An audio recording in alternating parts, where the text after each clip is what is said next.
Greetings, friends, and welcome to my guide on the final coil of Bahamut turn 12. This encounter has high DPS and healing checks, as well as a forced tank swap. Phoenix has 4 phases and a hard and rage timer of 13 minutes. I will go into each of the mechanics as we make our way through the phases.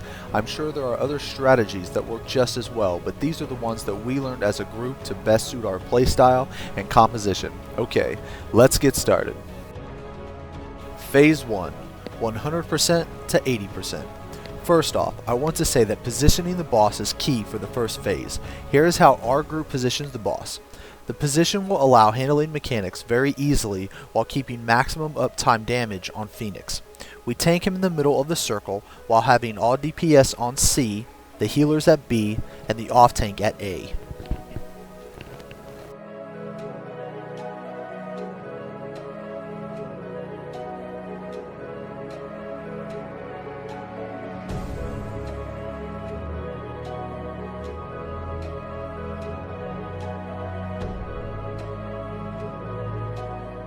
Okay, now we got the positioning down. Now for his mechanics. Revelation. This is a forced tank swap mechanic damage. The attack must be mitigated. It will also put a debuff on the target lasting 1 minute, making the next revelation instantly kill the target.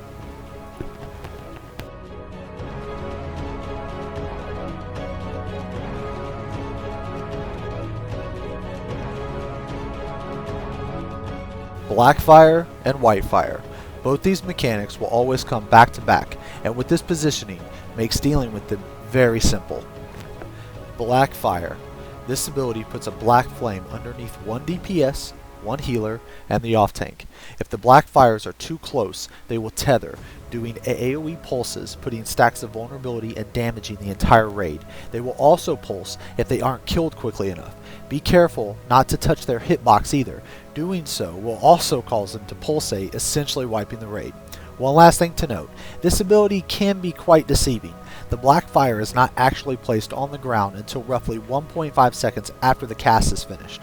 It takes a few tries to get how this ability works, so if you kill everyone by not moving correctly, it's okay.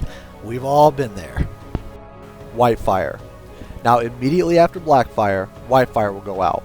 1 DPS, 1 healer, and the off tank will have a clear white ring pulsate from them.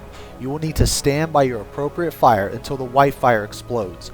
This will place vulnerability on the black fire, making them extremely easy to kill. Try not to overlap or be in multiple white fires. Doing so will do high damage and possibly kill you.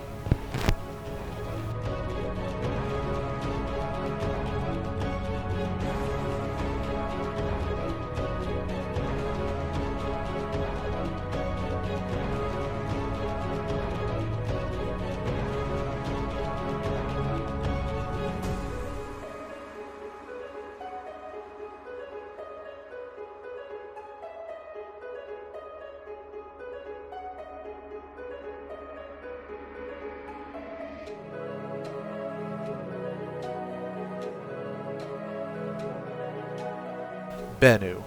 A little bird will spawn in the center of the ring where the boss is tanked and will continue to spawn at every minute. It really helps to make a macro letting the tanks know when the Benu will spawn. Thanks, Chet! The Benu must be picked up by the off tank and killed in specific locations away from each other. You'll want to do this because in Phase 3 their position will matter. This little bird is a tank destroyer. It hits ridiculously hard, so do not underestimate the power of the Benu.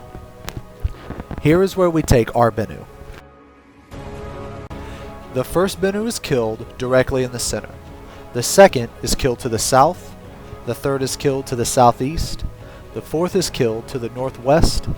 And the fifth is killed to the northeast. Make sure to kill them at least 10 yalms apart. The higher your DPS is, the less Benu will spawn, so try to get no more than 5 Benu spawns if possible. The more Benu that spawn, the harder Phase 3 will be, so having high DPS is crucial. One last important thing to note. If each Benu is not killed fast enough, Phoenix will gain a stack of damage up, making Phase 3 extremely difficult to heal, so the Benu must be killed as soon as possible. Phase 2, 80% to 53%. In this phase, Phoenix will no longer cast Black Fire and White Fire.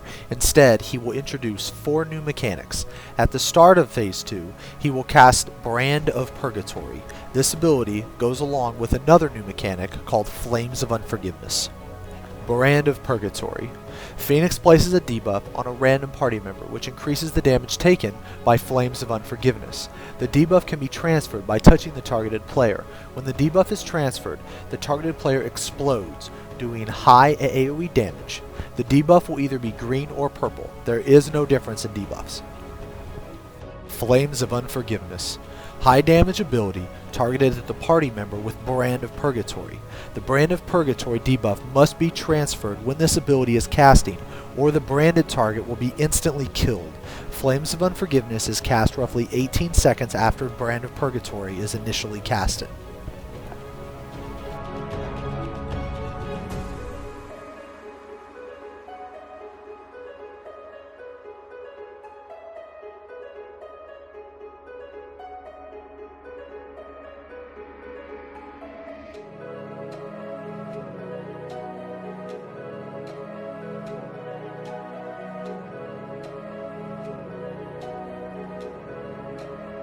Here is how we handle Brand of Purgatory and Flames of Unforgiveness during Phase 2.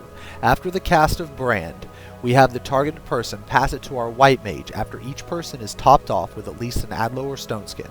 After this exchange, our healers pass it back and forth during the cast of Flames, pre-shielding and healing up after the exchange. The reason we do not have the tanks handle this in Phase 2 is because benu will still spawn, and we found it really risky trying to position the benu while passing the Brand.